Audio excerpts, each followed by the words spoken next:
ओम शांति। आज 22 जुलाई 2026 बुधवार के प्यारे बाप दादा के अनमोल मधुर महावाक्य हैं।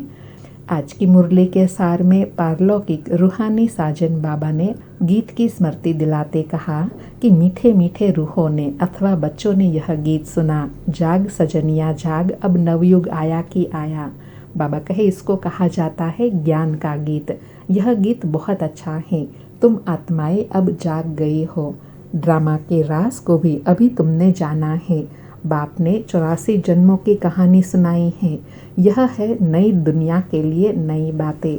बाप द्वारा तुम नई बातें सुनते हो। बाप बच्चों को आथत देते हैं, धीरज देते हैं कि बच्चे अब तुमको नई दुनिया में चलना है।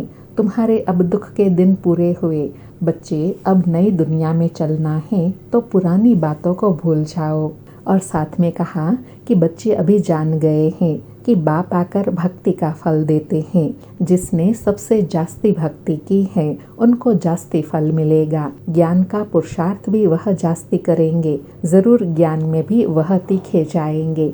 तब इन लक्ष्मी नारायण जैसा ऊंच पद पाएंगे। फिर विशेष पुरुषार्थ के लिए कर्म योगी बनने के लिए कहा कि अब ज्ञान और योग के लिए तुम्हारा पुरुषार्थ है। देही अभिमानी हो रहना है, फिर देहधारी भी होना है। कर्म करते हुए बाप को याद करना है। बाबा कहे देह को भुलाने से काम नहीं होगा, कर्म तो करना ही होगा। बाप की याद में रहने से बहुत मज़ा आएगा। उठते बैठते चलते फिरते बाप को याद करना है। परंतु पेट को भोजन तो चाहिए ना, तो कर्म भी करना है। लेकिन बाबा कहे देही अभिमानी भी हो रहना है। देही अभिमानी इस समय तुम बच्चों के सिवाय और कोई नहीं है। फिर और साथ में अंडरलाइन कराते कहा कि मूल बात बाप समझाते हैं कि मुझे याद करो। शरीर निर्वाह अर्थ देह अभिमान में तो आना है, देह को खिलाना भी है। हर जन्म में अपने शरीर निर्वाह अर्थ करते आए हो। कर्म करते हुए माशुक बाप को याद करना है। उस माशुक अथवा बाप से हमको वर्षा लेना है और एक बाप की याद से ही विकर्म विनाश होंगे। फिर उपराम होने के लिए एग्जाम्पल दिया कि बाबा नया मकान बनाते हैं तो ज़रूर दिल होंगे ना उसमें जाकर बैठे। अब तुमको रास्ता मिला है जिसको और कोई नहीं जानते। कितने भी यज्ञ तप आदि करते सदगति को पा नहीं सकते। बाबा कहे अभी तुम अच्छी रीति समझ गए हो कि इस दुनिया से अभी उस दुनिया में जाना है। कल हम नई दुनिया में थे, आज हम पुरानी दुनिया में हैं। कल फिर नई दुनिया में जाएंगे। सतयुग में भारत स्वर्ग था, देवी देवताओं का राज्य था।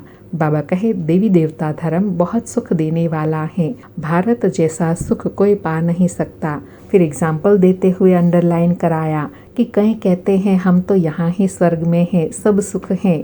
तो बाबा कहे कितना भी धन खर्च करें फिर भी स्वर्ग में जो सुख है वह मिल न सके। यहाँ किसी को हेल्थ होगी तो वेल्थ नहीं होंगी, कोई को वेल्थ होंगी तो हेल्थ नहीं होंगी। यह है ही दुख की दुनिया।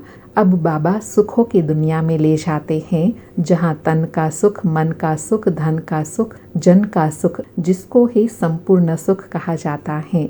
इसलिए अब बाप कहते हैं हे आत्माएं जागो, तुमको अब ज्ञान का तीसरा नेत्र मिला है।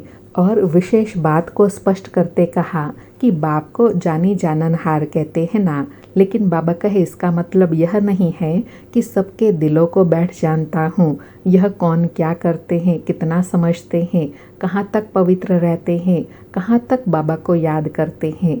बाबा कहे मैं हर एक का ख्याल क्यों बैठ करूं। हम तो रास्ता बताते हैं कि तुम आत्माओं को अपने परम पिता परमात्मा को याद करना है। इस सृष्टि चक्र को बुद्धि में रखना है। इसमें बाबा कहे देही अभिमानी तो ज़रूर बनना है। अब तुमको बाप को याद करना है। जितना जो याद करेंगे उतना वर्षा पाएंगे। बाबा कहे गृहस्थ व्यवहार में रहते कमल फूल समान बनना है, स्वदर्शन चक्रधारी बनना है, शंख ध्वनि करनी है, अर्थात सबको बाप का परिचय देना है, तब ऊंच पद पाएंगे। फिर और गुह्य बात स्पष्ट करते कहा कि गीता में लिखा हुआ है कि महाभारत लड़ाई लगी, विनाश हुआ। बाबा कहे अच्छा फिर क्या हुआ, पांडव भी गल मरे। बाप समझाते हैं पहले अगर विनाश हो जाए तो फिर भारत खंड भी खाली हो जाए। भारत तो अविनाशी खंड है, खाली तो होता नहीं। तुम यह भी जानते हो प्रलय तो होती नहीं, बाप अविनाशी हैं तो उनका बर्थ प्लेस भी अविनाशी है, तो बच्चों को कितनी खुशी रहनी चाहिए। बाबा सर्व का सद्गति दाता सुख शांति करता भारत में आते हैं। अभी हम उनके सन्मुख बैठे हैं। फिर प्रश्न पूछते हुए कहा कि मैं लिबरेटर हूँ, तो कहाँ से लिबरेट करता हूँ? दुखों से लिबरेट करता हूँ, सुख शांति में ले जाता हूँ। और विशेष कहा कि जो भी आते हैं कहते हैं शांति चाहिए, तो बाबा पूछे आत्मा को इतनी शांति याद क्यों आती है? क्योंकि शांति आत्मा का स्वधर्म है, शांति धाम आत्माओं का घर है, शांति के सागर पिता की संतान है, इसलिए आत्मा को शांति खींचती है। बाबा कहे घर शांति धाम है ना, तो घर किसको याद नहीं आएगा। विलायत में कोई मरता है तो चाहते हैं कि अपनी जन्मभूमि में ले जाए, और विशेष नशा दिलाते अंडरलाइन कराया कि अगर सबको पता हो कि भारत सर्व के सद्गति दाता दुखों से मुक्ति दिलाने वाले शिव बाबा का बर्थ प्लेस है, तो उनको बहुत माने, उन पर फूल चढ़ाए, परंतु बाप को यथार्थ जानते नहीं हैं। तुम बच्चे अभी अच्छी रीति जानते हो, पुरुषार्थ करते हो बाप से वर्षा लेने का। और साथ में कहा कि अब तुमको ज्ञान की रोशनी मिली है, तुम अज्ञान नींद से जागे हो, सब आत्मा सजनियों का साजन एक बाप है। बाप कहते हैं मैं तुम्हारा बाप भी हूँ, साजन भी हूँ, गुरुओं का गुरु भी हूँ, सुप्रीम टीचर भी हूँ, सर्व गुरुओं का सद्गति दाता एक ही सतगुरु बाप है। अभी बाप आते हैं सर्व की सद्गति करने के लिए। फिर पढ़ाई और याद पर अटेंशन दिलाते कहा कि तुम यहाँ बाप दादा के सन्मुख बैठते हो, ज्ञान सुनते हो, तो कोई आवाज़ आदि नहीं होना चाहिए, नहीं तो अटेंशन जाता है। तुमको तो शांति में बैठकर अटेंशन देकर सुनना है, पढ़ना है। बाबा कहे योग तो बहुत सहज है, कुछ भी काम करते रहो, बुद्धि का योग वहाँ लगा रहे। फिर याद से प्राप्ति बताते कहा कि बाबा की याद में रहने से बहुत ज़बरदस्त कमाई होती है, तुम याद से एवर हेल्दी बनते हो। और बाबा कहे बाबा की याद में रहकर भोजन भी अपने हाथ से बनाना है, हाथों से काम भी करो, बाकी बाप को याद करो, तो तुम्हारा कल्याण होगा। और याद में रहने से चीज़ भी अच्छी बनेंगी, भोजन करने वाले का भी कल्याण हो जाएगा। और साथ में बाबा कहे याद में तुम बच्चों को अपने साथ बातें करनी है। बाबा हमको विश्व का मालिक बनाते हैं, हम यहाँ आते ही है नर से नारायण बनने के लिए। सुनते हैं प्यारे बाप दादा के अनमोल मधुर वाक्य। आज बाबा कहे मीठे बच्चे, अब तुम्हें नई दुनिया में चलना है, यह दुख के दिन पूरे हो रहे हैं, इसलिए पुरानी बीती हुई बातों को भूल जाओ। आज मुरली से प्रश्न है, तुम कर्म योगी बच्चों को कौन सा अभ्यास निरंतर करना चाहिए? उत्तर में बाबा कहे अभी अभी शरीर निर्वाह अर्थ देह में आए और अभी अभी देही अभिमानी, देह की स्मृति बिगर कर्म तो हो नहीं सकता, इसलिए अभ्यास करना है कि कर्म किया, देह अभिमानी बने, फिर देही अभिमानी बन जाओ।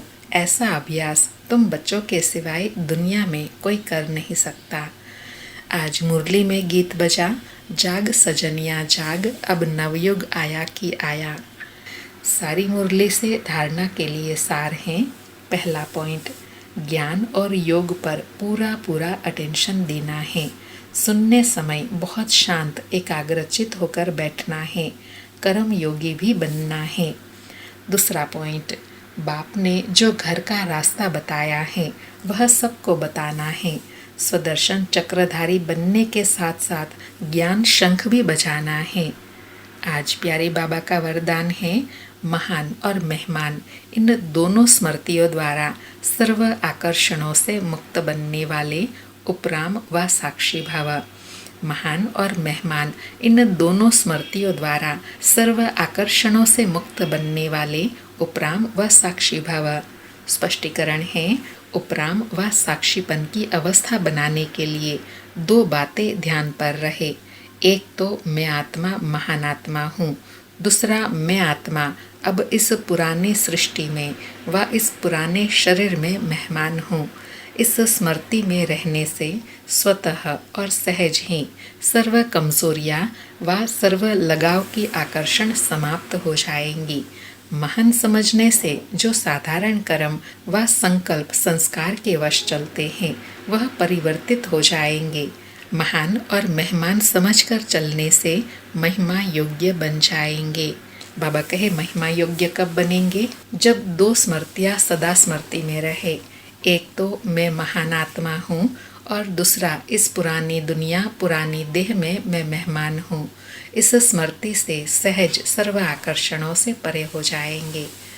आज का स्लोगन है, सर्व की शुभ भावना और सहयोग की बूंद से बड़ा कार्य भी सहज हो जाता है।